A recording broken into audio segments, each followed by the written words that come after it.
기묘한 계약서 한 장, 불가능한 미션 하나, 대한민국에서 가장 젊고 잘생겼지만 그만큼 차가운 CEO의 도화살 차단막이 되어라.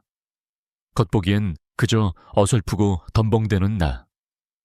어쩌다 보니 비즈니스 세계에 음모와 울다가 웃게 되는 애정 추격전의 소용돌이에 휘말리고 말았다. 이 요란한 액션과 뼈있는 농담들 사이로 앙숙 같던 우리 사이에 예기치 못한 사랑의 불꽃이 타오르기 시작했다. 과연 연약하기만 한 여자인 내가 총괄님과 내 심장 둘 다 지켜낼 수 있을까? 내 이름은 한유나.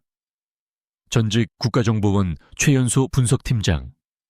암호 해독과 잠입 심리 분석이 내 전문 분야였다. 그랬던 내가 지금은 대한민국 최고 IT 기업 이노베이트 퓨처의 대표이사 비서실에 어색하게 서 있다. 내 새로운 직함은 특별 보좌비서. 하지만 이건 위장일 뿐 나의 진짜 임무는 훨씬 더 기상천외하다. 바로 복숭아꽃 차단 임무. 까칠하고 냉정한 완벽주의자 강지훈 대표의 주변에 피어나는 모든 복숭아꽃, 즉 여자들을 차단하는 것이다. 모든 것의 시작은 일주일 전 강지훈 대표의 할아버지이자 이노베이트 퓨처의 명예회장인 강건 회장과의 비밀 면담이었다. 인자한 미소 뒤에 날카로운 통찰력을 숨긴 노 회장은 나에게 두툼한 서류 봉투 대신 찻잔을 건네며 말했다. 한유나 요원, 자네의 명성은 익히 들었네. 국가를 위해 일하던 인재에게 이런 부탁을 하게 되어 미안하지만 나에게는 국가의 안보만큼이나 중요한 문제라네. 무세운 일이신지 말씀해 주십시오, 회장님. 회장님은 깊은 한숨을 내쉬었다. 내 손주 녀석 강지훈이 말일세. 일에는 귀신이지만 사람 특히 여자에게는 담벼락이야. 선을 보라고 하면 질색하고 다가오는 여자들은 배경만 보고 달려드는 불나방 취급을 하니 원. 그런데도 녀석의 배경과 외모 때문에 온갖 여자들이 파리처럼 꼬인다네.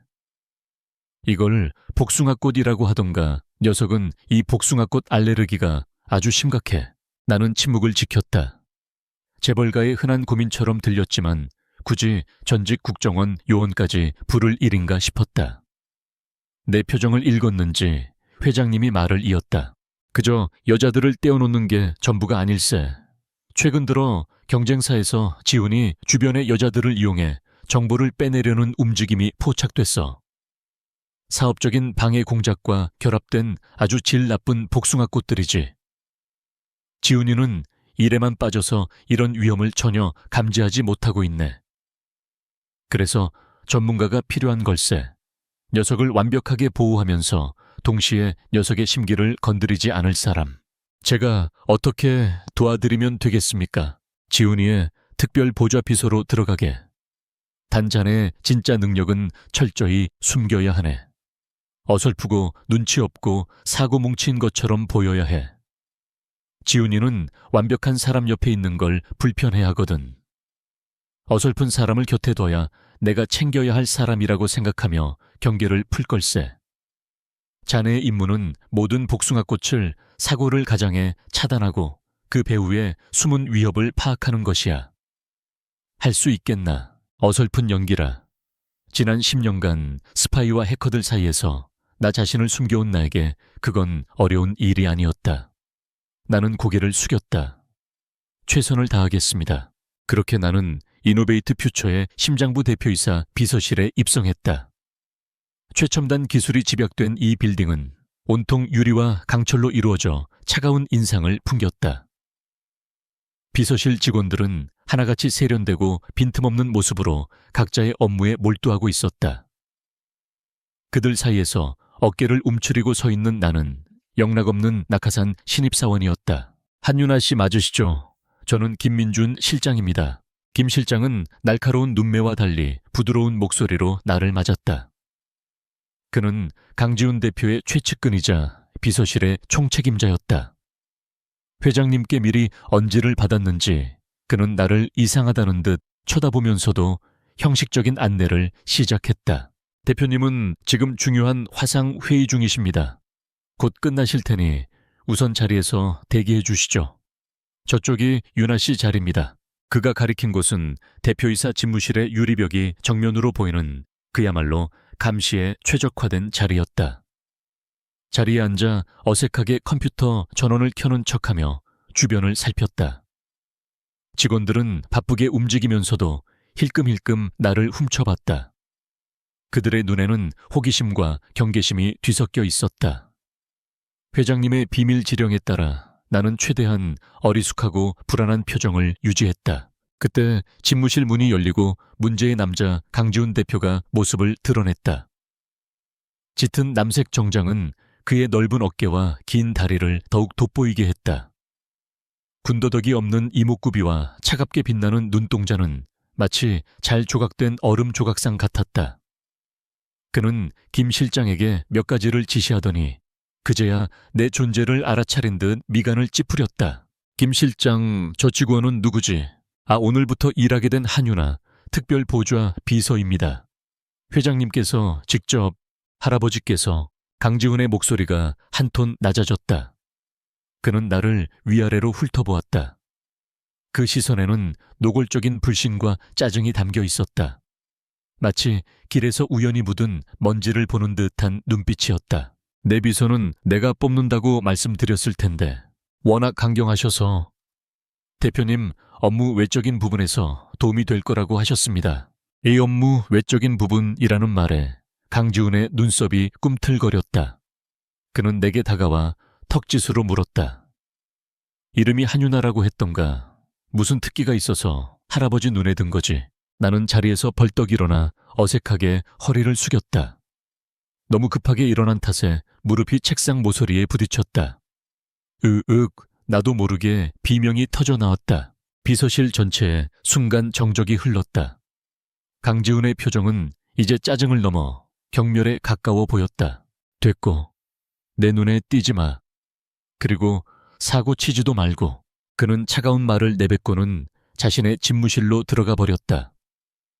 유리벽 너머로 보이는 그의 얼굴은 여전히 불쾌감으로 가득했다. 김 실장은 난처한 표정으로 내 어깨를 두드리며 위로 아닌 위로를 건넸다. 대표님이 좀 까다로우셔서요. 적응하셔야 합니다.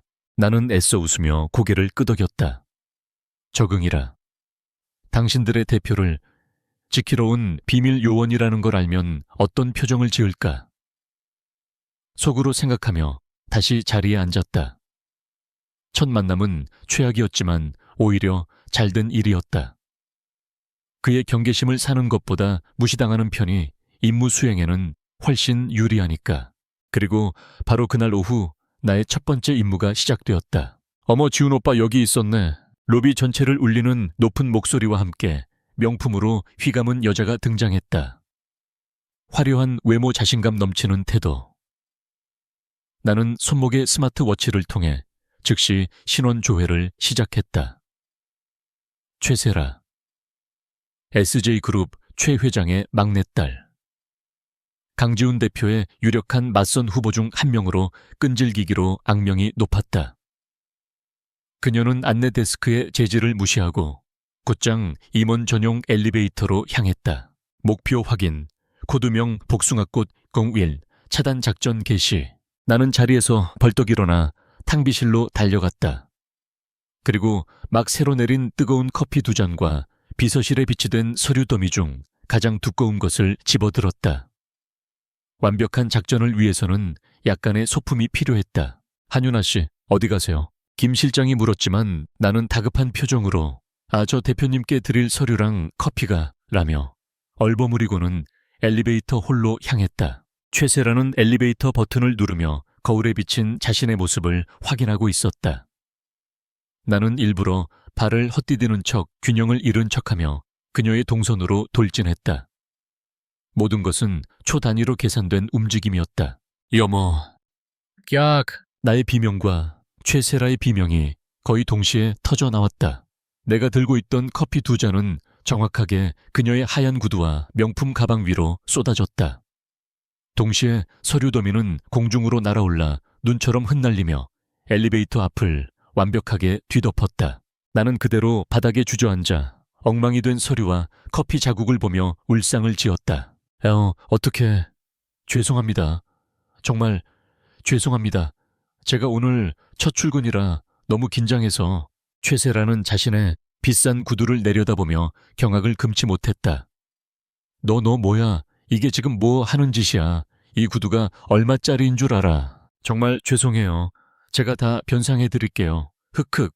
나는 금방이라도 울음을 터뜨릴 것처럼 어깨를 들썩이며 사과했다. 로비는 순식간에 아수라장이 되었다. 직원들이 몰려들고 보안팀이 달려왔다. 최세라는 분을 사귀지 못하고 소리를 질러댔고 나는 바닥에 흩어진 서류들을 주워 담는 척하며 그녀가 엘리베이터에 탈 수 있는 시간을 지연시켰다. 바로 그때 엘리베이터 문이 열리며 강지훈이 나타났다. 외부 미팅을 위해 나가려던 참이었던 것 같다. 그는 눈앞에 펼쳐진 광경에 할 말을 잃은 듯 굳어 있었다. 커피에 젖은 채 악을 쓰는 최세라, 그리고 그 앞에서 엎드려 울먹이는 나. 완벽한 혼돈의 현장이었다. 지훈 어바, 최세라가 그를 발견하고는 울먹이며 달려가려 했지만 바닥에 널린 종이 때문에 미끄러질 뻔했다. 강지훈의 시선은 최세라를 지나쳐 내게로 향했다. 그의 눈에는 불꽃이 튀는 것 같았다. 사고치지 말라고 경고한 지 불과 몇 시간 만에 회사 로비 한복판에서 이런 대형 사고를 쳤으니 그의 분노는 어쩌면 당연했다. 이게 다 무슨 소란이지? 얼음장처럼 차가운 그의 목소리에 주변의 소음이 잦아들었다. 나는 고개를 들어 최대한 불쌍하고 겁에 질린 표정으로 그를 바라봤다. 대표님, 죄송합니다. 제가 실수를 한유나. 그는 내 이름을 한 글자씩 끊어서 말했다. 그건 명백한 살해의 표현이었다. 나는 속으로 쾌재를 불렀다. 작전 성공, 복숭아꽃 공휴일 대표이사 접근 차단 완료. 하지만 겉으로는 몸을 부들부들 떨며 그의 처분만을 기다리는 불쌍한 신입사원을 연기했다. 강지훈은 보안팀에게 최세라를 잘 모셔다 드리라고 지시하고 김 실장에게는 현장을 수습하라고 명령했다. 그리고 그는 내 팔을 거칠게 붙잡아 일으켜 세웠다. 네오 내 사무실로 따라와. 당장. 그의 소나기 힘은 엄청났다. 나는 비틀거리며 그에게 끌려갔다. 수많은 직원들의 시선이 내 등에 와서 박혔다. 나는 이제 이 회사에서 가장 유명한 사고 뭉치가 될 것이었다. 하지만 괜찮았다. 그게 바로 나의 위장이니까. 집무실에 들어서자마자 그는 나를 소파에 던지듯 밀쳐냈다. 네오 도대체 정체가 뭐야? 저는 그냥 비서가 회사 로비에서 그 난리를 피운다고 출근 첫날부터, 그것도 하필 최세라 앞에서. 그는 나를 믿지 않았다. 날카로운 눈으로 내 머리부터 발끝까지 뜯어보았다. 마치 내 거짓말을 전부 꿰뚫어 보고 있다는 듯이. 나는 심장이 철렁했지만 애써 태연한 척 눈물을 글썽였다. 일부러 그런 게 아니에요. 정말이에요. 너무 긴장해서 그만. 그는 코웃음을 쳤다. 내 연기는 아주 훌륭하더군. 커피는 정확히 최세라 구두에 쏟아지고 서류는 엘리베이터 문을 완벽하게 막았어. 우연치고는 너무 절묘하지 않나. 순간 등골이 서늘해졌다. 이 남자 생각보다 훨씬 더 예리했다. 하지만 나는 포기하지 않았다. 무세운 말씀이신지. 저는 정말 결국 나는 최후의 무기 눈물을 사용하기로 했다. 서럽게 울음을 터뜨리자 강지훈은 당황한 듯 미간을 더욱 좁혔다. 그는 여자가 우는 상황에 익숙하지 않은 듯 보였다. 그만 울어. 시끄러우니까. 하지만 대표님께서 저를 오해하시니까. 너무 억울해서. 그래. 내 말이 모두 사실이라고 치지. 그래서 이제 어쩔 거지. 회사 이미지는 바닥에 떨어졌고 SJ그룹에 어떻게 해명해야 할지도 막막해. 전부 네가 저지른 일이야. 나는 울음을 그치고 조심스럽게 입을 열었다. 제가 책임지겠습니다. 네가 어떻게. 조에세라 씨에게 직접 찾아가서 무릎 꿇고 사과라도 하겠습니다. 그리고 구두값도 변상하고. 내 말에 강지훈은 어이가 없다는 듯 허탈한 웃음을 터뜨렸다. 됐어. 네가 나서는 건 일을 더 크게 만들 뿐이야. 넌 그냥 아무것도 하지 마. 제발. 그냥 네 자리에 조용히 앉아서 숨만 쉬고 있어. 그게 네가 회사를 돕는 유일한 길이다. 그는 지끈거리는 머리를 감싸 쥐며 말했다. 그리고 할아버지께는 내가 말씀드릴 테니 너는 당장 해고야. 네, 해고. 예상했던 시나리오였지만 막상 들으니 가슴이 철렁했다. 이대로 쫓겨나면 임무는 실패다.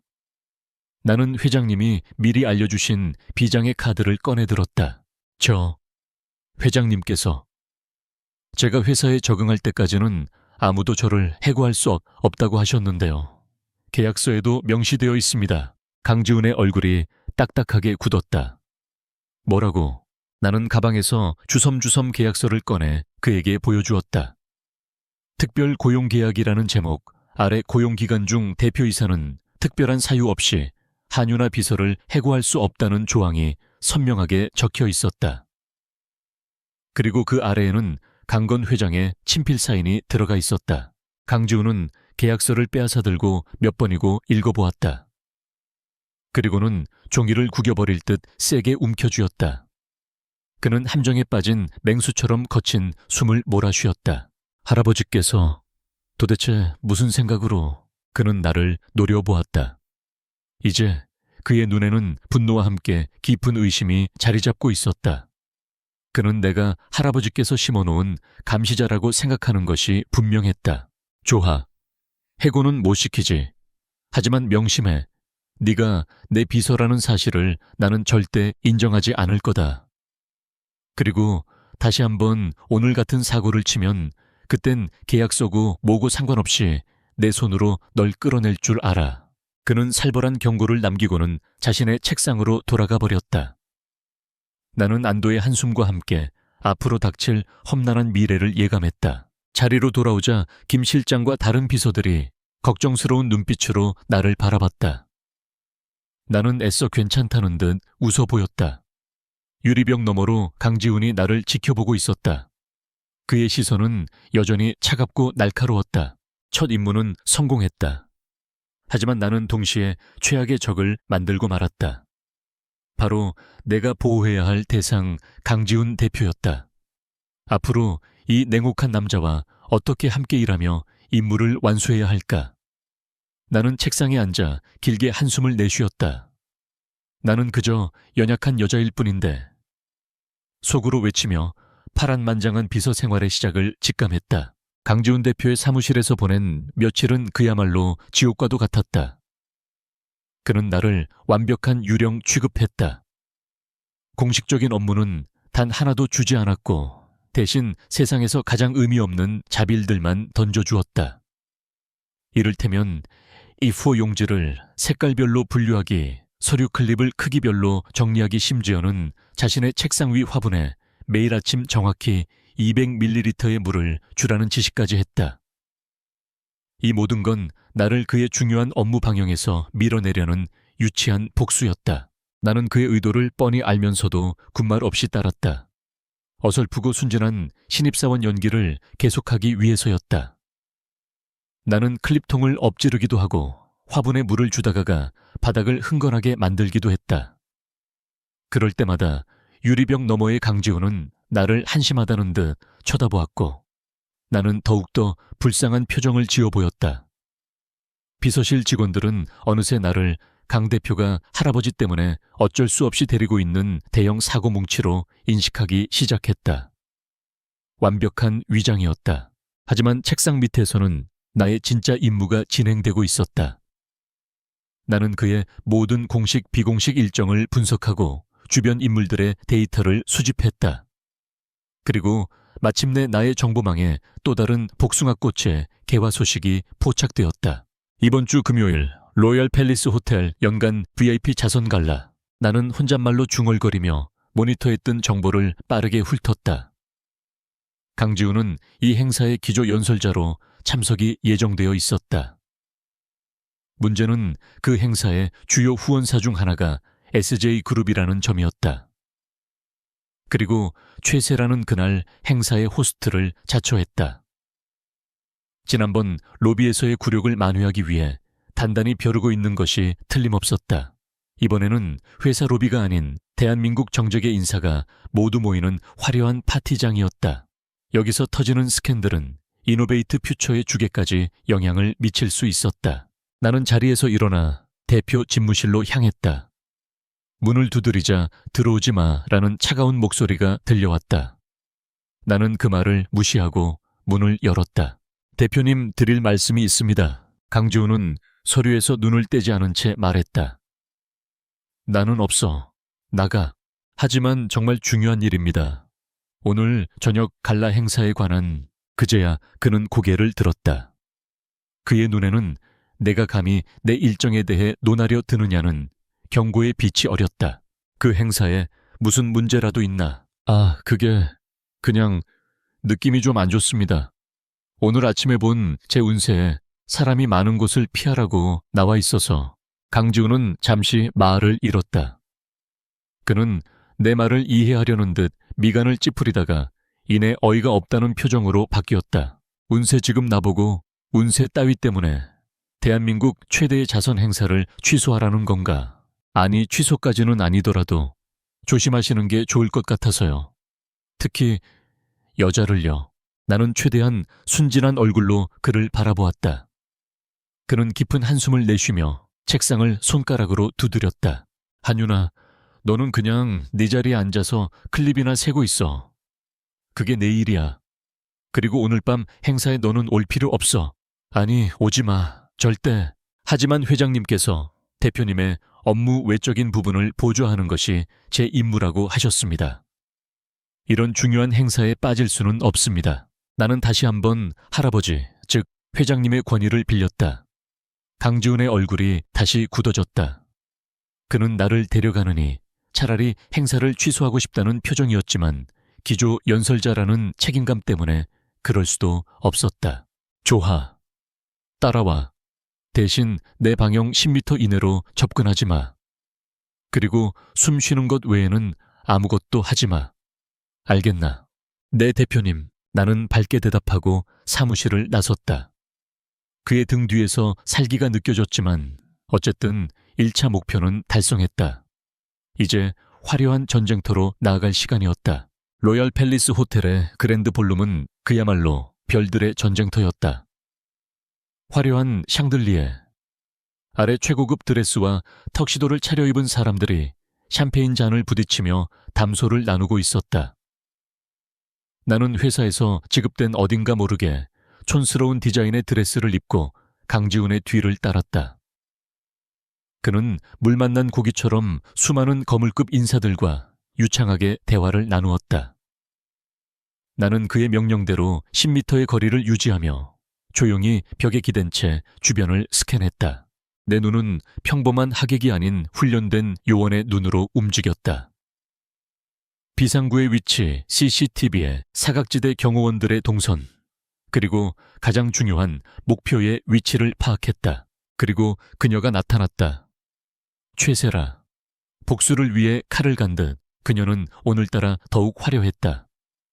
강렬한 붉은색 드레스를 입은 그녀는 여왕처럼 당당하게 연 회장으로 들어섰다. 그녀의 눈은 오직 한 사람, 강지훈만을 향해 있었다.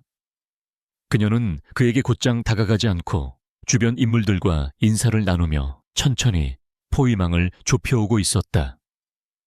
그녀의 계획은 뻔했다.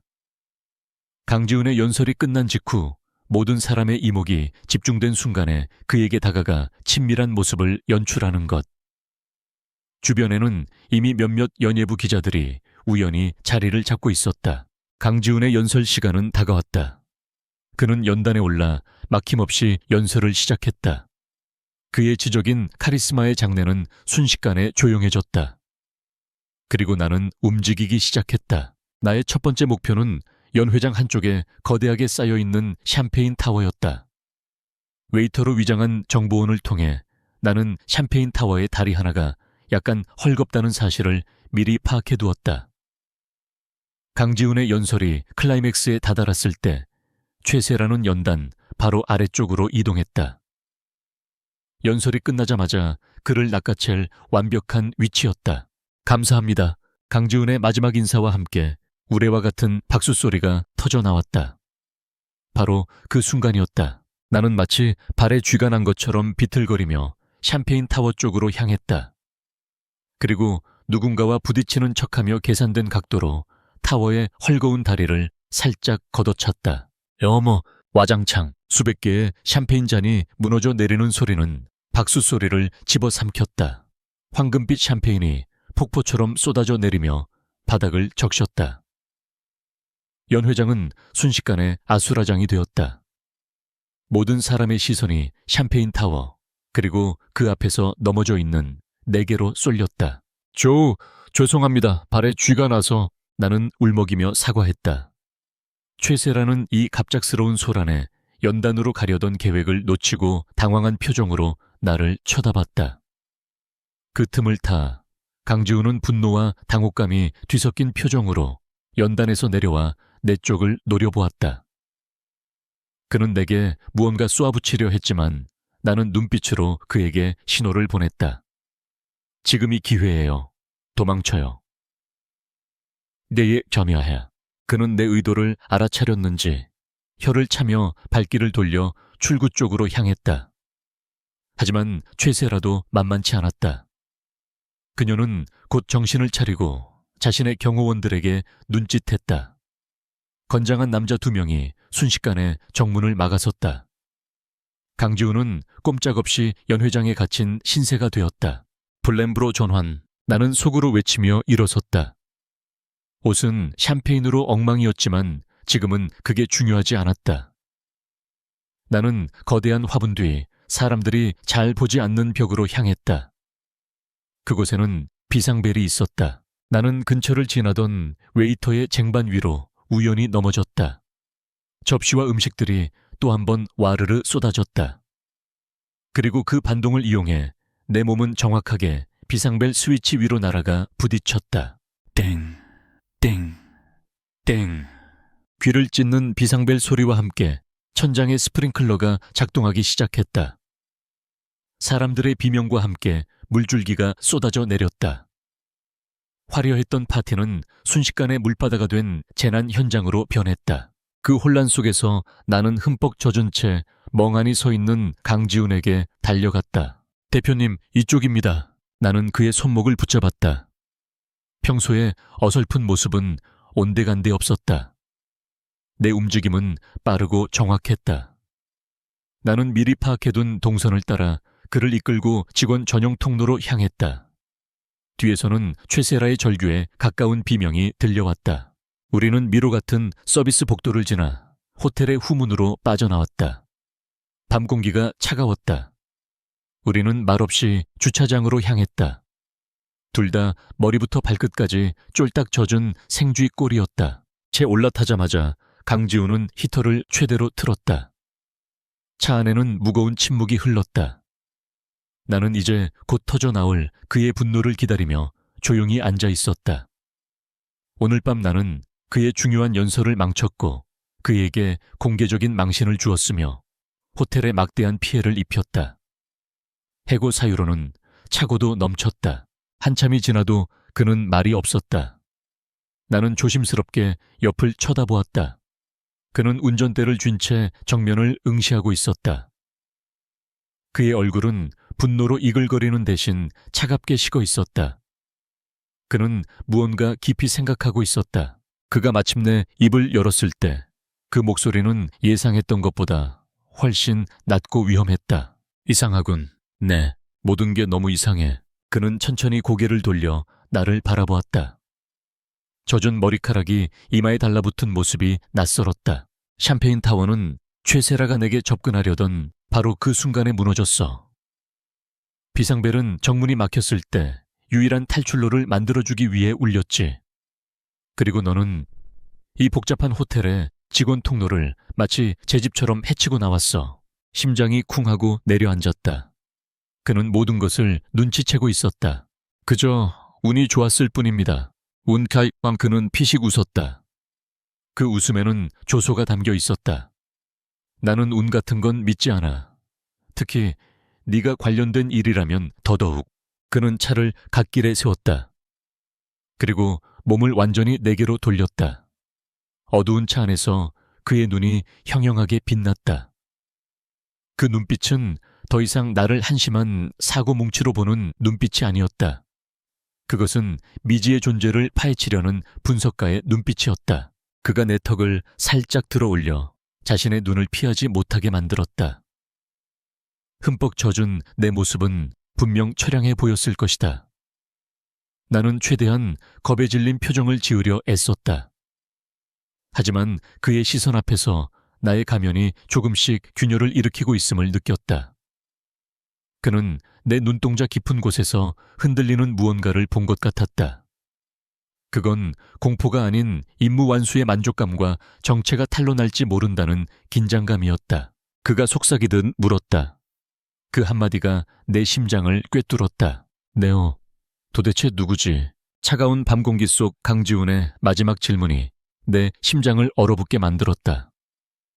너, 도대체 누구지? 그의 눈은 더 이상 혼란스럽지 않았다.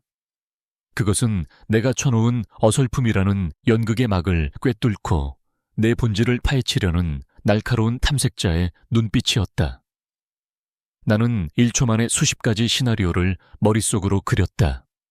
여기서 무너지면 모든 것이 끝이었다. 나는 눈을 깜빡이며 최대한 순진무구한 표정을 지었다. 눈에는 금세 눈물이 차올랐다. 누구냐니요? 흑, 저는 그냥 한유나 대표님을 보좌하러 온 비서잖아요. 그런데 제가 또 사고를 쳐서 그렇게 저를 못 믿으시는 거예요. 나는 그의 질문을 교묘하게 신뢰의 문제로 돌려놓았다. 그의 의심을 내가 저지른 대형 사고에 대한 질책으로 받아치는 지극히 평범하고 감정적인 여자의 반응을 연기한 것이다. 역시나 이성적인 강지훈에게 감정적인 대응은 효과가 있었다. 그의 날카로운 시선이 순간 흔들렸다.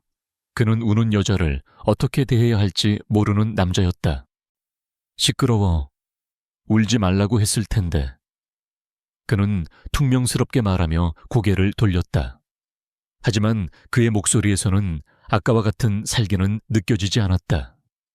의심의 씨앗은 뿌려졌지만 내 눈물이라는 안개가 그 싹을 잠시 가려준 셈이었다. 그는 나를 집 앞까지 말없이 데려다 주었다. 차에서 내리기 전 그가 다시 입을 열었다. 오늘 일은 못 본 걸로 하지. 하지만 명심해. 나는 바보가 아니야. 네 정체 내가 반드시 밝혀낼 테니까. 나는 그 말을 못 들은 척 서둘러 차에서 내려 집으로 뛰어들어갔다. 문을 닫고 주저앉자마자 참았던 숨이 터져 나왔다. 심장이 미친 듯이 뛰고 있었다. 임무는 성공했지만 나는 가장 강력한 용의 선상에 올랐다. 다음 날 아침 회사 분위기는 살얼음판 같았다. 강지훈은 나를 완전히 없는 사람 취급했고 나 역시 최대한 그의 눈에 띄지 않으려 노력했다. 하지만 이 어색한 평화는 오래가지 않았다. 점심시간이 되기도 전에 김민준 실장을 통해 강건 회장님이 대표님을 찾는다는 전갈이 왔다. 그리고 1시간 뒤 강지훈은 태풍이라도 맞은 듯한 얼굴로 집무실에 돌아왔다. 그는 문을 거칠게 닫고 들어와 내 자리로 성큼성큼 다가왔다. 그리고 내 책상 위로 서류 뭉치 하나를 던졌다. 이게 뭔지 설명해봐. 서류의 제목은 비밀 연애 계약서였다. 나는 눈을 동그랗게 떴다. 내 연애 계약서요. 못 읽나 할아버지께서 제안하신 방법이다. 계속되는 복숭아 꽃들을 완벽하게 차단하기 위한 특단의 조치라고 하시더군. 그의 목소리는 분노로 가득 차 있었다. 나 강지훈의 공식적인 여자친구가 있다는 사실을 공표해서 모든 접근을 원천 차단하겠다는 거야. 정말 좋은 생각이네요. 그런데 왜 저한테 그 여자친구 역할 네가 하라고 하시니까? 그가 소리치자 나는 움찔 어깨를 떨었다. 네, 저요 왜요? 그게 가장 안전하니까. 너같이 어설프고 배경도 없고 도무지 여자친구라고는 믿을 수 없는 여자여야 나중에 뒤탈이 없다고 하시더군. 그 누구도 우리가 진짜라고 믿지 않을 테니 스캔들이 될 염려도 없다는 게 할아버지의 논리야. 정말 기가 막히지. 그는 허탈하게 웃었다. 나는 계약서를 집어들었다. 내용은 가관이었다. 제 1조 목적 본 계약은 강지훈 갑과 한윤아 을가 대외적으로 연인 관계를 연기함으로써 갑에게 접근하는 모든 이성 통칭, 복숭아꽃을 차단하는 데 목적이 있다. 제 2조 역할 을은 갑의 공식적인 여자친구 역할을 수행하며 갑은 을을 보호하고 그에 상응하는 보수를 지급한다. 제 3조 금지 조항, 공식적인 연기 외 불필요한 신체 접촉을 금한다. 계약관계 외 사적인 감정을 개입시키지 않는다. 모든 대화와 행동은 본 계약의 목적 달성을 위해서만 이루어져야 한다. 이걸 정말 해야 하나요? 내가 하고 싶어서 하는 것 같나 하지만 이게 그 지긋지긋한 소동을 끝낼 유일한 방법이라면 난 뭐든지 할 수 있어. 사인해. 그렇게 나와 강지훈 대표의 황당한 계약 연애가 시작되었다. 우리의 첫 번째 임무는 공개 데이트였다. 재벌 2, 3세들이 자주 찾는다는 청담동의 한 고급 레스토랑. 소문을 내기에 최적의 장소였다. 나는 어색하게 그의 옆자리에 앉아 메뉴판만 뚫어져라 쳐다봤다. 강지훈은 로봇처럼 딱딱한 자세로 앉아 있었다. 그는 아름다운 레스토랑의 야경에도 최고급 요리에도 아무런 관심이 없어 보였다. 그의 모든 신경은 오직 임무 수행에만 집중되어 있었다. 너무 티나게 어색하게 굴지 마. 사람들이 쳐다보잖아. 그가 속삭였다. 죄송합니다. 이런 곳은 처음이라. 나는 긴장한 척 포크를 떨어뜨렸다. 쨍그랑하는 소리에 주변의 시선이 집중되었다. 강지훈은 쪽팔림에 얼굴이 굳어지는 것 같았다. 바로 그때 근처 테이블에 앉아있던 한 쌍의 남녀가 우리를 보며 비웃는 소리가 들렸다. 여자는 한눈에 봐도 잘나가는 집안의 딸인 듯 했다. 어머, 저 여자 좀 봐. 강지훈 대표 옆에 있기엔 격이 너무 떨어지는 거 아니야. 어디서 저런 촌스러운 여자를 만났대. 그 말을 듣는 순간 나는 모욕감보다 작전 성공이라는 생각이 먼저 들었다. 사람들이 우리를 이렇게 어울리지 않는다고 생각할수록 우리의 위장은 더 완벽해지는 거니까. 그런데 전혀 예상치 못한 일이 벌어졌다. 차갑게 침묵을 지키고 있던 강지훈이 갑자기 입을 연 것이다. 격이라. 남의 격을 논하기 전에 본인들 격부터 챙기시는 게 어떻습니까? 공공장소에서 남을 험담하는 목소리가 이렇게 큰 걸 보니 두 분 격은 잘 알겠습니다만 그의 목소리는 조용했지만 얼음처럼 차가웠다. 남녀의 얼굴이 순식간에 붉어졌다. 강지훈은 그들을 경멸하듯 쳐다보고는 다시 나를 향해 고개를 돌렸다. 그는 아무 일도 없었다는 듯이 말했다. 신경 쓰지 마. 저런 부류의 인간들은 어딜 가나 있으니까. 나는 놀라서 그를 쳐다봤다. 그가 나를 위해 화를 내준 건가? 계약상의 파트너를 보호하기 위한 행동이었을까 하지만 그의 눈빛에는 그 이상의 무언가가 있었다. 그건 자신의 사람을 건드린 것에 대한 불쾌감, 그리고 본능적인 보호 본능이었다. 심장이 이상하게 쿵쾅거렸다. 더 놀라운 일은 주문할 때 일어났다. 웨이터가 추천 메뉴를 설명하자 강지훈이 무심하게 말했다. 견과류는 빼주세요. 이 사람 알레르기가 있어서. 나는 눈을 동그랗게 뜨고 그를 바라봤다. 내 견과류 알레르기는 가족 외에는 아무도 모르는 사실이었다. 국정원 기록에도 없는 내 개인 신상 정보였다. 어떻게 아셨어요? 그는 당황한 듯 잠시 멈칫했다. 인사 파일에서 봤어. 널 해고하려고 검토할 때. 그는 퉁명스럽게 대답하고는 창밖으로 시선을 돌렸다. 하지만 나는 보았다. 그의 귀끝이 살짝 붉어져 있는 것을. 그는 분명 나에 대해 신경 쓰고 있었다. 차갑고 이기적인 줄로만 알았던 이 남자의 의외의 모습에 나는 또다시 혼란스러워졌다. 이건 연기가 아니었다. 그날 이후 우리의 공개 데이트는 계속되었다. 함께 영화를 보고 미술관에 가고 한강공원을 산책했다. 모든 것은 철저한 연기였고 우리는 가는 곳마다 어색한 분위기를 풍겼다. 하지만 그 어색함 속에서 미묘한 감정의 기류가 흐르기 시작했다. 나는 그의 냉정함 뒤에 숨겨진 깊은 외로움을 보았고, 그는 나의 어설픔 뒤에 숨겨진 날카로운 통찰력을 어렴풋이 느끼기 시작했다. 한 번은 미술관에서 내가 어떤 그림에 대해 무심코 던진 해석이 저명한 비평가의 평론과 일치했던 적이 있었다. 그는 놀란 눈으로 나를 쳐다보며 물었다. 그걸 어떻게 알았지? 나는 그냥 그렇게 느껴져서요. 라며 얼버무렸다. 그는 더 이상 묻지 않았지만 그날 이후 나를 보는 그의 눈빛에는 의심과 함께 호기심이 담기기 시작했다. 그날 밤 데이트를 마치고 그가 나를 집 앞에 데려다 주었을 때였다. 차에서 내리다가 나는 또 실수로 발을 헛디뎠다. 외마디 비명과 함께 몸이 기울어지는 순간 강지훈이 번개처럼 차에서 내려 내 팔을 붙잡았다. 그의 단단한 팔이 내 몸을 지탱했다. 너무 가까웠다. 그의 숨결이 뺨에 닿았고 그의 심장 박동이 느껴지는 것만 같았다. 계약서 제3조 1항 불필요한 신체 접촉 금지. 우리는 둘 다 그 조항을 위반하고 있었다. 시간이 멈춘 것 같았다. 우리는 아무 말 없이 서로를 바라보았다. 그의 눈동자가 짙게 흔들리고 있었다. 혼란, 호기심, 그리고 내가 감히 이름 붙일 수 없는 어떤 감정이 그 안에 있었다. 이건 연기가 아니었다. 연기로는 이런 눈빛을 만들어낼 수 없었다. 조심해. 그는 겨우 한마디를 내뱉고는 급히 나를 놓아주었다. 그리고 마치 도망치듯 채 올라타 그대로 사라져버렸다. 나는 쿵쾅거리는 심장을 부여잡고 그 자리에 한참을 서 있었다. 사적인 감정 개입 금지. 계약서의 조항이 머릿속을 맴돌았다. 하지만 이미 늦은 것 같았다. 나와 강지훈 대표, 우리의 위험한 계약 연애는 이제 누구도 예상치 못한 방향으로 흐르기 시작하고 있었다. 그날 밤 차문을 사이에 두고 마주했던 짧은 순간, 이후 나와 강지훈 대표 사이에는 보이지 않는 벽이 하나 더 생긴 것 같았다.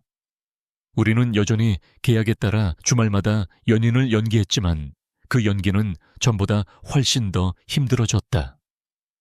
우리는 서로의 눈을 제대로 쳐다보지 못했고 계약서에 명시된 것 이상의 대화는 나누지 않았다. 하지만 침묵이 길어질수록 우리는 서로를 더욱 강하게 의식하고 있었다. 그는 사무실에서 나를 대하는 태도가 미묘하게 바뀌었다. 더 이상 의미 없는 자비를 시키지 않았다.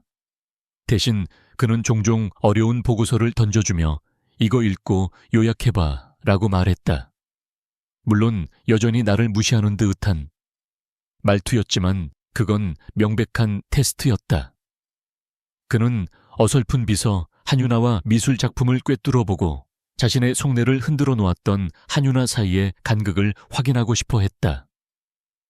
나는 매번 그의 의도를 간파하고 일부러 오타를 내거나 핵심을 살짝 비켜나간 요약본을 제출하며 어설픈 한유나의 역할을 충실히 수행했다. 하지만 그럴수록 그를 속이는 것이 점점 더 힘들어지고 있음을 느꼈다. 그러던 어느 날 이노베이트 퓨처에 거대한 폭풍이 몰아치기 시작했다. 강지훈이 지난 몇 년간 회사의 명운을 걸고 준비해온 야심작 프로메테스 프로젝트의 공식 론칭을 불과 일주일 앞둔 시점이었다. 프로메테스는 인간의 사고와 가장 유사한 형태의 자가학습 인공지능 시스템으로 공개되는 순간 전 세계 IT 시장의 판도를 바꿀 혁신적인 기술이었다. 그런데 바로 그 핵심 기술의 일부 데이터가 외부로 유출된 정황이 포착되었다. 회사의 보안팀 전체가 비상에 걸렸다. 하지만 공격은 너무나도 교묘해서 외부 침입의 흔적을 전혀 찾을 수 없었다. 마치 내부에서 누군가 조금씩 정보를 빼내가는 듯한 형태였다. 강지훈은 며칠 밤낮으로 사무실을 지키며 보안팀을 독려했지만 수사는 진척이 없었다. 그의 얼굴은 날이 갈수록 어두워졌다. 그리고 바로 그 무렵 새로운 복숭아꽃이 등장했다. 이번 상대는 최세라와는 격이 달랐다. 그녀의 이름은 강벨라. 실리콘밸리에서 혜성처럼 나타난 스타트업 뉴럴다이브의 대표이자 천재적인 IT 개발자였다. 이노베이트 퓨처는 뉴럴 다이브의 인수를 검토하고 있었고, 그 때문에 강벨라는 파트너십 논의를 핑계로 강지훈과 자주 마주쳤다. 그녀는 아름다웠고 똑똑했으며 야심으로 가득 차 있었다. 언론은 벌써부터 세기의 IT 파워 커플 탄생이라며 설레발을 쳤다. 보안팀의 수사가 교착 상태에 빠져 있는 동안 나는 나만의 방식으로 조사를 시작했다. 회장님과의 계약 조건으로 얻어낸 최고 등급의 시스템 접근 권한을 이용해 나는 서버의 모든 로그 기록을 분석했다. 그리고 소름 끼치는 패턴을 발견했다. 아주 미세한 데이터 유출이 발생했던 시간대가 강벨라가 회사 본사를 방문했거나 외부에서 강지훈과 미팅을 가졌던 시간과 정확하게 일치했다. 이건 우연일 수 없었다. 이번 복숭아꽃은 단순한 애정 공세가 아니었다. 사업 파트너라는 완벽한 가면을 쓴 산업 스파이였다. 그날 밤 나는 모두가 퇴근한 뒤에도 홀로 사무실을 지키고 있는 강지훈을 찾아갔다. 그는 지친 얼굴로 모니터만 노려보고 있었다. 대표님, 그는 고개도 돌리지 않고 말했다. 무슨 일이야? 프로메테스버드 프로젝트 건 말입니다. 그제야 그는 나를 쳐다보았다. 보안 문제에 대해 네가 할 말이라도 있나? 그의 목소리에는 날카로운 경계심이 서려 있었다. 나는 그의 책상으로 다가가 내가 정리한 자료를 내밀었다. 제가 대표님 일정을 정리하다가 좀 이상한 점을 발견해서요. 서버 오류 로그가 급증한 시간과 강벨라 대표님이 우리 회사 근처에 있었던 시간이 묘하게 겹칩니다. 그는 내 자료를 훑어보았다. 그의 표정은 여전히 회의적이었다. 단순한 비서가 서버 로그까지 분석하나? 그리고 이게 무슨 의미가 있지? 그냥 우연의 일치일 수도 있어. 우연이라고 하기엔 너무 규칙적입니다. 그리고 보안팀이 외부 침입에만 집중하고 있을 때 만약 내부 시스템에 이미 트로이 목마가 심어져 있다면 어떨까요? 외부의 특정 신호에만 반응해서 데이터를 전송하는 방식이라면요. 내 말을 듣는 강지훈의 눈빛이 변하기 시작했다. 그는 더 이상 나를 어설픈 비서로 보지 않았다. 그는 의심과 놀라움이 뒤섞인 눈으로 나를 꿰뚫어 보았다. 내 말을 증명할 수 있나? 혼자서는 힘듭니다. 하지만 대표님의 도움이 있다면 가능합니다. 그는 한참 동안 말이 없었다. 깊은 생각에 잠긴 듯 했다. 마침내 그가 결심한 듯 입을 열었다. 좋아, 어디까지 하나 보지. 나와 함께 비밀리에 조사하는 걸 허락하겠다. 단 만약 내 추측이 틀렸다면 이 가짜 연애 계약은 물론이고 내 회사 생활도 그걸로 끝이야. 그날 이후 나와 강지훈의 관계는 새로운 국면을 맞았다. 우리는 낮에는 어색한 상사와 부하 직원 혹은 어설픈 계약 연인으로 지냈지만 밤이 되면 기밀 유출 사건을 파헤치는 비밀 파트너가 되었다.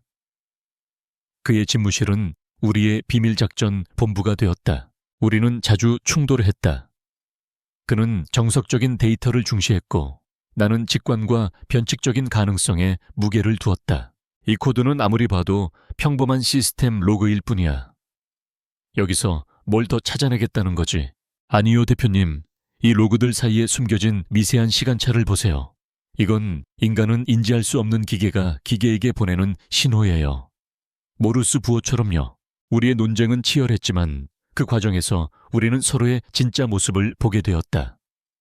나는 그의 냉철함 속에 숨겨진 천재적인 전략가의 면모에 감탄했고 그는 나의 허술함 속에 감춰진 누구도 따라올 수 없는 분석 능력에 경악했다. 우리는 서로에게 놀라면서 동시에 인정하기 시작했다. 그러던 중 결정적인 증거를 잡기 위한 계획을 세웠다. 강벨라가 심어놓은 트로이 목마를 활성화시키기 위해서는 그녀가 직접 우리 시스템에 접근할 명분이 필요했다. 강지훈은 기술협력시연회라는 명목으로 그녀와 뉴럴 다이브의 핵심 엔지니어들을 본사로 초대했다. 그리고 그 엔지니어 중 한 명에게 접근해 그의 노트북에 추적 코드를 심는 것이 내 임무였다. 작전 당일 나는 IT 컨퍼런스 스태프로 위장하고 목표물에게 접근했다. 강지훈은 자신의 사무실에서 내 이어피스를 통해 모든 상황을 듣고 있었다. 오늘따라 멋지시네요, 데이비드 씨. 이 분야에선 거의 전설이라고 들었어요. 나는 목표물인 데이비드에게 아양을 떨며 그의 노트북에 소형 USB를 꽂을 타이밍을 노렸다. 그 순간 이어피스에서 강지훈의 짜증 섞인 목소리가 들려왔다. 왜 저런 바보 같은 놈의 농담에 웃어주는 거지? 빨리 데이터만 빼내고 나와. 나는 순간 웃음이 터질 뻔했다. 그의 목소리에는 노골적인 질투심이 묻어 있었다. 그 역시 자신의 감정을 자각하지 못하는 듯 했지만 나는 분명히 느낄 수 있었다. 임무는 성공적으로 끝났지만 나 역시 비슷한 감정을 느껴야 했다. 시연회 내내 강지훈은 강벨라의 옆에 서서 완벽한 비즈니스 파트너의 모습을 연기했다. 그는 그녀에게 미소를 지었고 그녀의 기술력을 칭찬했다. 그 모습을 지켜보는 내 가슴 한구석이 따끔거렸다. 이건 임무 때문이야. 저 여자가 범인이라서 경계하는 것뿐이야. 나는 스스로에게 되뇌었지만 그게 온전한 진실이 아님을 알고 있었다. 그날 밤 우리는 시연회에서 확보한 데이터를 분석하기 위해 다시 그의 사무실에 모였다. 커피와 긴장감으로 가득한 공간에서 우리는 마침내 결정적인 증거를 찾아냈다. 강벨라가 제공했던 소프트웨어 패치 안에 교묘하게 숨겨진 스파이웨어의 실체였다.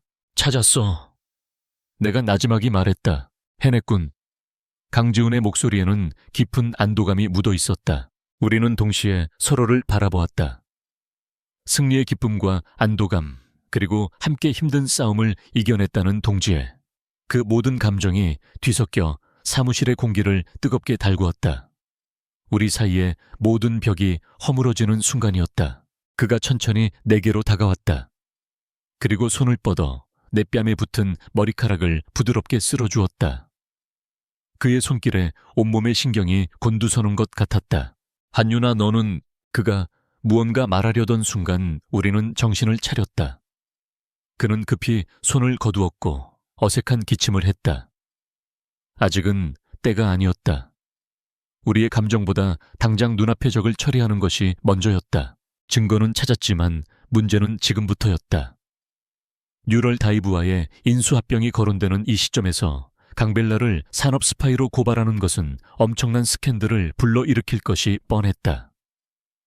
우리는 이제 단순한 파트너가 아니었다. 위험한 비밀을 공유하고 복잡한 감정으로 얽힌 운명 공동체였다.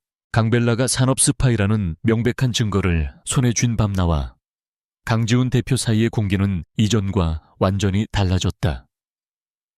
우리는 더 이상 상사와 부하 직원 혹은 어색한 계약 연인이 아니었다. 위험한 비밀을 공유하고 이름 붙일 수 없는 감정의 소용돌이를 함께 겪고 있는 완벽한 파트너였다.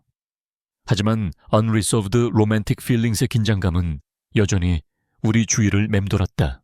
우리의 다음 과제는 강벨라를 어떻게 처리하느냐였다. 섣불리 그녀를 고발했다가는 이노베이트 퓨처와 뉴럴 다이브의 인수합병 문제까지 얽혀 거대한 스캔들로 번질 것이 뻔했다. 우리는 신중해야만 했다. 단순히 데이터를 훔친 게 아닐 수도 있어. 배우가 있을 거야. 강지훈이 말했다. 그의 눈은 그 어느 때보다 날카로웠다. 강벨라는 야심가지만 이노베이트 퓨처 전체를 적으로 돌릴 만큼 무모하지는 않아. 누군가 그녀에게 더 큰 보상을 약속했거나 혹은 약점을 잡고 협박했겠지. 그의 말에 동의하며 나는 내가 확보한 데이터를 더 깊이 파고들기 시작했다. 강벨라의 노트북에서 빼낸 추적 코드를 역으로 추적해 그녀가 훔친 데이터의 최종 목적지를 찾아내는 작업이었다. 몇 시간의 사투 끝에 나는 마침내 암호화된 서버 주소를 해독해냈다. 그리고 그 서버의 소유주를 확인한 순간 나는 숨을 삼켰다. 서버는 유령 회사 명의로 등록되어 있었지만 그 회사의 자금 흐름을 추적하자 익숙한 이름이 나타났다. 박동민. 내 입에서 그 이름이 나오자 강지훈의 얼굴이 싸늘하게 굳었다. 박동민. 대한민국 IT 업계의 또 다른 거물이자 강지훈의 숙적인 퀀텀 리프테크의 대표였다. 업계의 신사로 알려진 강지훈과 달리 박동민은 목표를 위해서라면 비열한 수단도 서슴지 않는 인물로 악명이 높았다. 역시 그 인간이었군. 강지훈이 이를 갈며 말했다. 프로메테스 프로젝트 초기부터 사사건건 우리를 방해하더니 결국 이런 짓까지 벌인 건가. 이제 모든 그림이 맞춰졌다. 강벨라는 박동민의 장기말에 불과했다. 진짜 적은 훨씬 더 거대하고 위험한 상대였다. 이것은 단순한 산업 스파이 사건이 아니었다. 강지훈을 향한 박동민의 집요한 개인적인 복수극이었다. 위협의 수준이 달라졌다. 경찰에 신고할 순 없어. 디지털 증거만으로는 저 교활한 인간을 엮어 넣기 힘들어. 강지훈이 말했다. 그렇다면 덫을 놔야죠. 내가 그의 말을 받았다.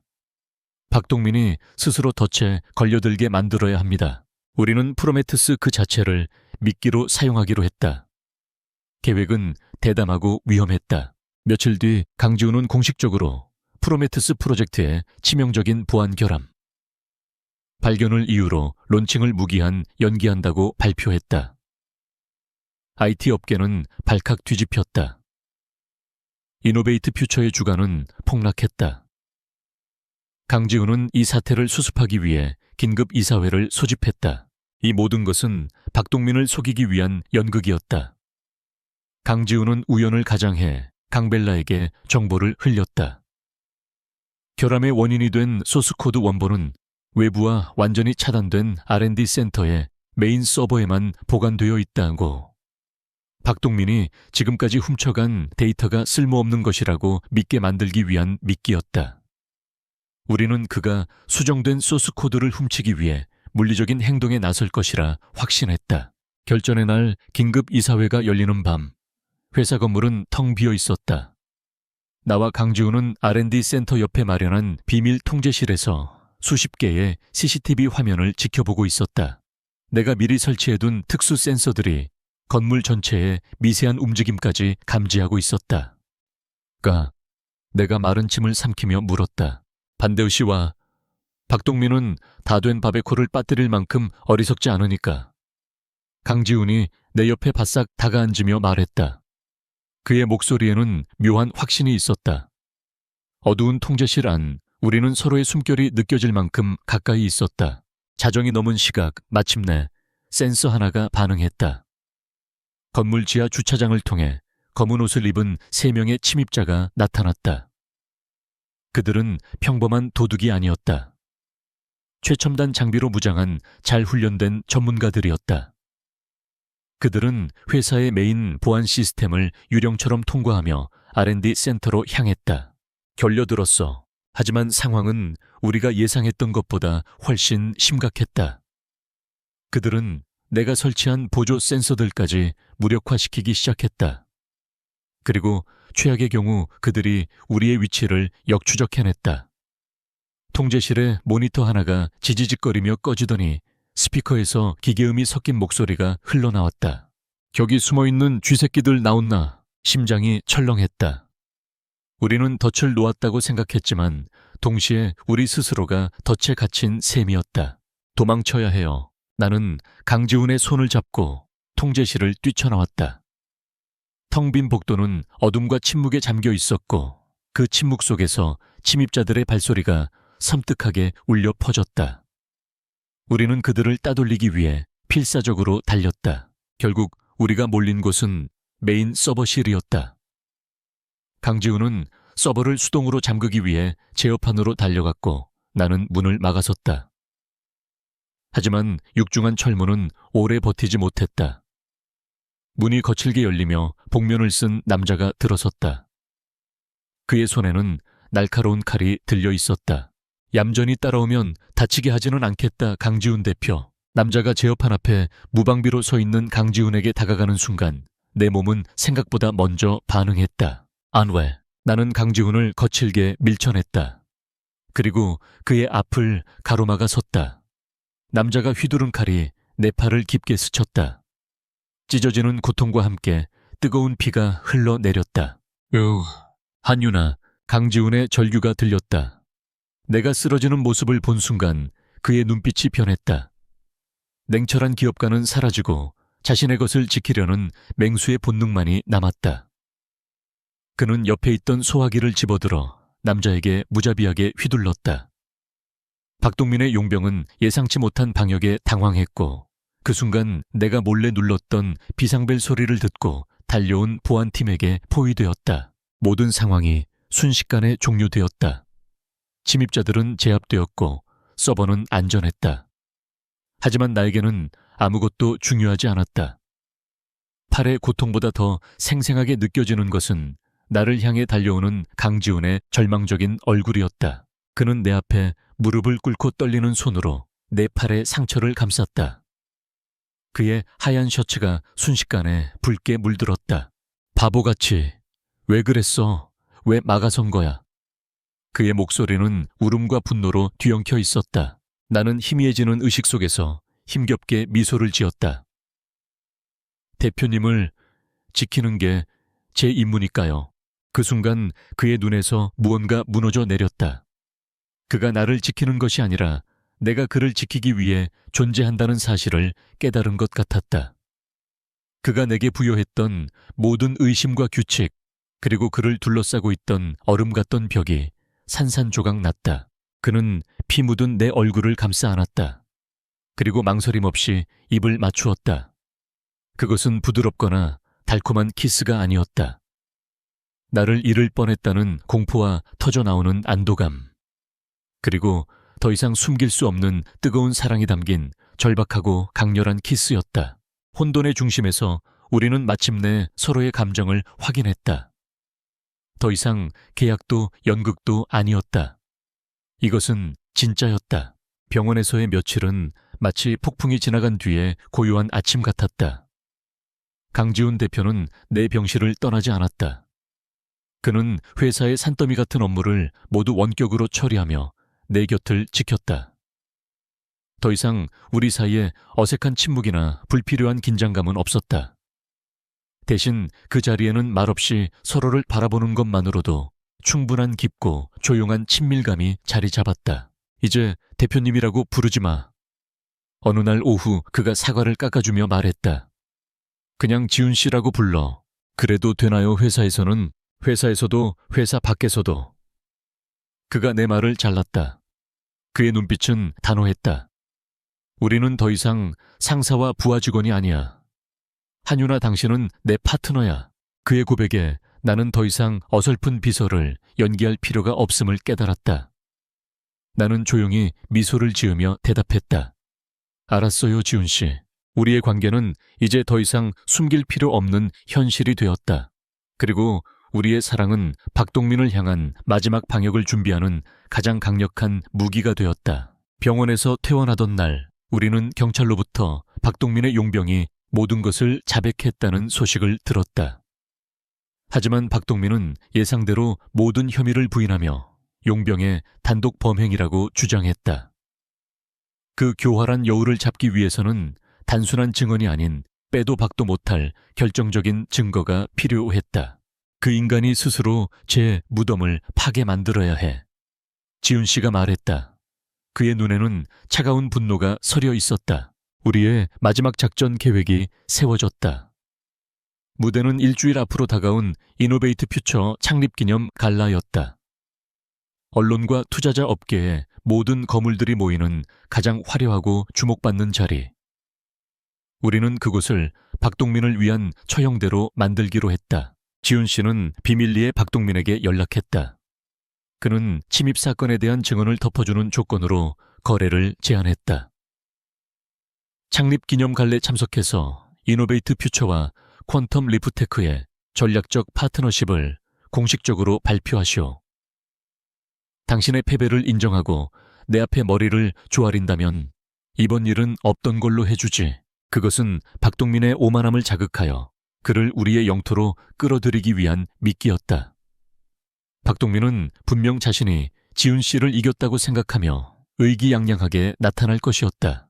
그가 파티에 나타나면 분명 다른 속셈이 있을 거예요. 내가 말했다.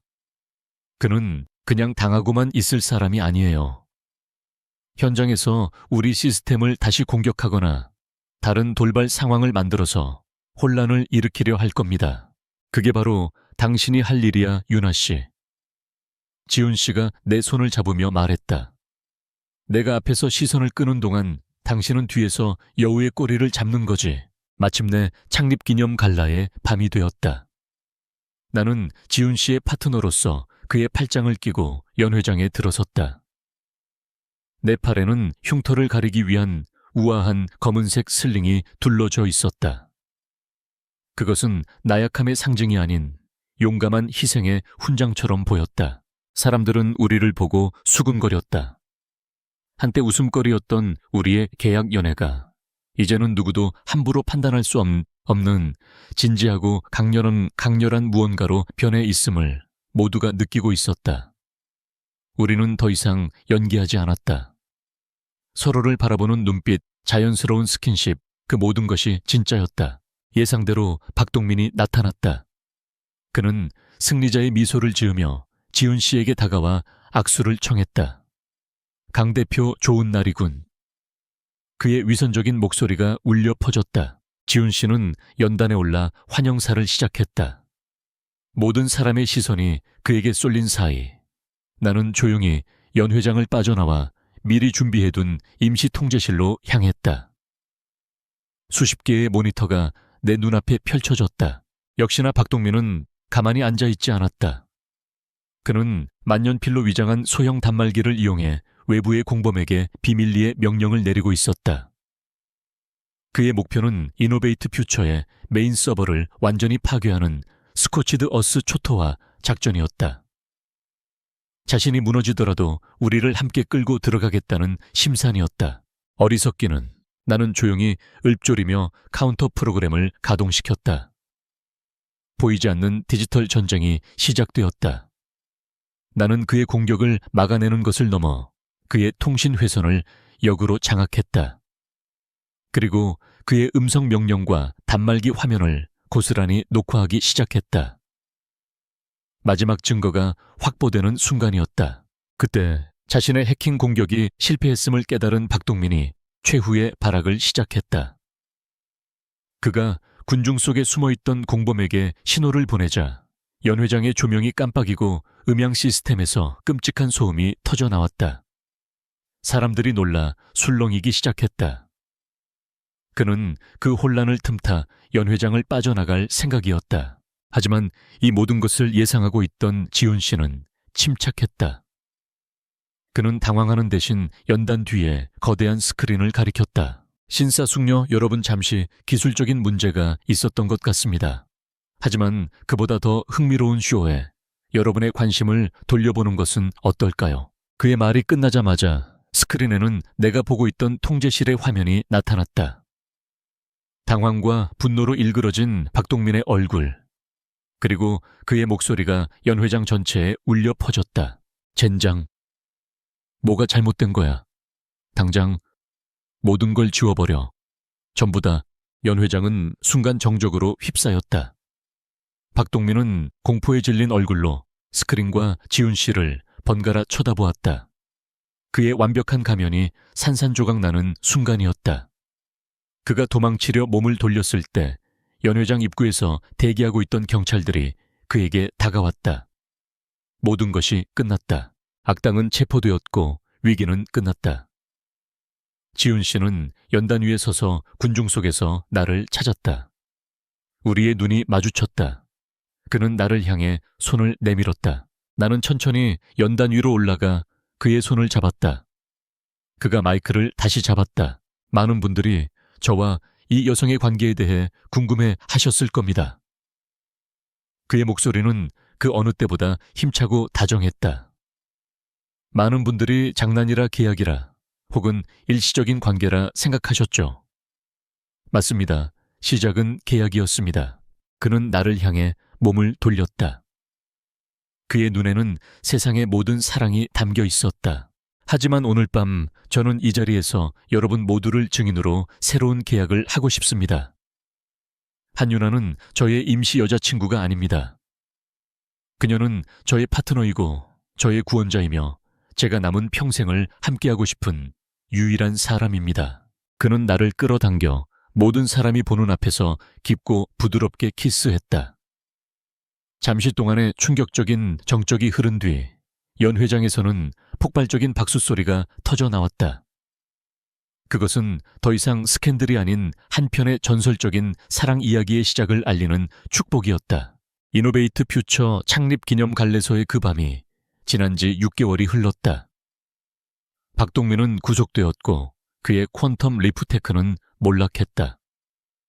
반면 온갖 스캔들을 딛고 성공적으로 론칭한 프로메테우스 프로젝트 덕분에 이노베이트 퓨처의 주가는 사상 최고치를 경신했다. 그리고 그 중심에는 IT 업계의 가장 뜨거운 커플이 된 강지훈과 한윤아가 있었다. 나는 더 이상 특별 보좌 비서가 아니었다. 지훈 씨는 나를 위해 회사에 기업 보안 및 위기관리팀이라는 새로운 부서를 만들었다. 나는 그 부서의 총괄 팀장이 되었다. 어설프고 사고뭉치였던 한윤아는 이제 없다. 나는 내 전문성을 마음껏 발휘하며 회사의 모든 보안을 책임지는 누구에게나 인정받는 최고의 전문가가 되었다. 물론 내 사무실은 대표 집무실 바로 옆에 있었다. 한 팀장님, 여기 지난번 해킹 시도 경로 분석 보고서입니다. 수고했어요, 박 대리. 보고서 검토하고 바로 피드백 줄게요. 나를 동정하거나 한심하게 쳐다보던 직원들은 이제 나를 경외의 눈빛으로 바라봤다. 특히 비서실 직원들은 가끔 나를 보며 우리가 괴물인 줄도 모르고 라며 농담을 하곤 했다. 그럴 때마다 나는 그저 웃어 보일 뿐이었다. 나와 지훈 씨의 관계는 더욱 깊어졌다. 우리는 회사에서는 완벽한 업무 파트너였고 퇴근 후에는 세상에서 가장 사랑하는 연인이었다. 지훈 씨, 지금 검토 중인 M&A 건 말인데요. 상대 회사 재무제표에 분식회계 정황이 보여요. 이쪽 데이터 한번 확인해봐요. 역시 윤아 씨야. 김 실장도 못 찾아낸 걸 찾아내다니. 그는 더 이상 중요한 결정을 혼자 내리지 않았다. 나는 그의 사업의 가장 중요한 조언자이자 그의 마음의 유일한 안식처가 되었다. 물론 우리의 관계에 웃음이 빠질 수는 없었다. 특히 그의 질투는 여전했다. 나의 위기관리팀은 전직 특수부대 요원이나 국정원 출신 등 실력은 물론 외모까지 출중한 남자 직원들이 대부분이었다. 어느 날 오후 내가 새로운 팀원인 강준호 대리와 모의 해킹 훈련 결과를 보며 웃고 있을 때였다. 갑자기 대표 집무실 문이 열리더니 지훈 씨가 나타났다. 한 팀장 잠시 할 얘기가 있어. 그의 목소리는 평소보다 한 톤 낮았다. 그는 강 대리를 위아래로 훑어보더니 내 손목을 잡고 그의 사무실로 끌고 들어갔다. 문이 닫히자마자 내가 웃음을 터뜨리며 물었다. 왜요, 지훈 씨? 또 질투했어요. 그는 헛기침을 하며 시선을 피했다. 질투라니, 그냥 분기별 보안 예산에 대해 논의할 게 생각나서 그랬어. 그러기엔 강 대리님을 잡아먹을 듯이 쳐다보던데요. 그 자식 너무 가까이 붙어 있었어. 결국 그는 실토했다. 나는 그의 넥타이를 바로잡아주며 말했다. 걱정 마세요. 내 눈에는 세상에서 가장 잘생긴 남자가 매일 아침 내 옆에서 잠을 깨는데 다른 남자가 눈에 들어오겠어요. 그제야 그의 얼굴에 안심하는 미소가 번졌다. 그는 나를 끌어안으며 속삭였다. 사랑해, 한윤아. 그날 밤 우리는 소파에 앉아 와인을 마시며 지난 날들을 돌아보았다. 회사 로비에서의 커피 소동 호텔에서의 샴페인 타워 붕괴와 화재 경보기 사건. 모든 것이 어제 일처럼 생생했다. 그때는 정말 당신이 세상에서 제일 싫었어. 그가 웃으며 말했다. 나도 지훈 씨가 세상에서 제일 재수없는 상사인 줄 알았어요. 우리는 서로를 보며 웃었다. 우리의 시작은 오해와 악연이었지만 그 모든 엉망진창이었던 순간들이 있었기에 지금의 우리가 있었다. 그때 지훈 씨가 갑자기 진지한 표정으로 재킷 안주머니에서 서류 하나를 꺼냈다. 아주 고급스러운 종이로 된 공식 문서처럼 보이는 서류였다. 서류의 제목은 평생 계약서였다. 나는 놀라서 그를 쳐다봤다.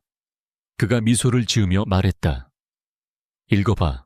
나는 떨리는 손으로 계약서를 받아들었다. 제1조 목적 본 계약은 강지훈 갑과 한윤아 을가 평생 서로의 유일한 사랑이자 파트너가 되는 것을 목적으로 한다. 제2조 의무. 갑은 을에게 무한한 사랑과 신뢰를 제공하며 어떤 상황에서도 을의 편이 되어준다. 을은 가끔 터져 나오는 갑의 유치한 질투를 너그럽게 용서해준다. 갑과 을은 매일 최소 한 번 이상 사랑한다고 말해 주어야 한다. 제3조 계약기간 본계약은 서명 즉시 효력이 발생하며 계약 만료 기간은 영원으로 한다. 본계약은 갱신만 가능하며 절대 해지할 수 없다. 마지막 장을 읽는 내 눈에 눈물이 고였다. 계약서의 맨 아래에는 이미 그의 이름이 서명되어 있었다. 그가 만년필을 꺼내 내게 건넸다. 서명해 줄 건가, 한윤아 팀장. 그의 목소리는 사랑으로 가득 차 있었다. 나는 눈물을 닦으며 활짝 웃었다. 물론이죠, 강지훈 대표님. 나는 그의 이름 옆에 내 이름을 나란히 적었다. 우리의 복숭아꽃 차단 임무는 이렇게 막을 내렸다. 아니, 어쩌면 평생 서로에게만 피어나는 단 하나의 복숭아꽃이 되어주기로 약속하는 새로운 임무의 시작일지도 몰랐다. 그는 나의 서명이 마르기도 전에 내게 다가와 깊고 부드럽게 키스했다. 우리의 완벽한 해피엔딩이었다. 이것으로 우리의 길었던 여정이 막을 내렸습니다. 이 이야기가 여러분에게 따뜻하고 의미 있는 즐거움을 선사했기를 바랍니다.